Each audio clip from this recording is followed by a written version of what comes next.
ডিমের বড়ার কারি এই রেসিপিটি কি আগে বানিয়ে খেয়েছেন? না খেয়ে থাকলে আজকের রেসিপিটি দেখে নিন এক্ষুনি।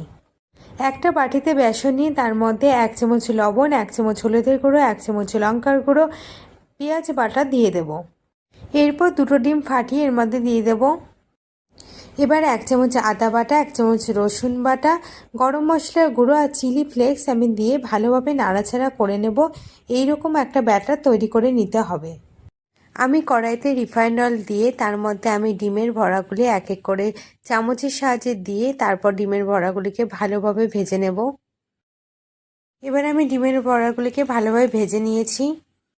এবার কড়াইতে আবার তেল দিয়ে তার মধ্যে আমি পেঁয়াজ কুচি ভেজে নেব। দিয়ে দেবো এর মধ্যে 1 চামচ আদা বাটা, 1 চামচ রসুন বাটা, 1 চামচ কাঁচা লঙ্কা বাটা আর দিয়ে দেবো এর মধ্যে টমেটো কুচি।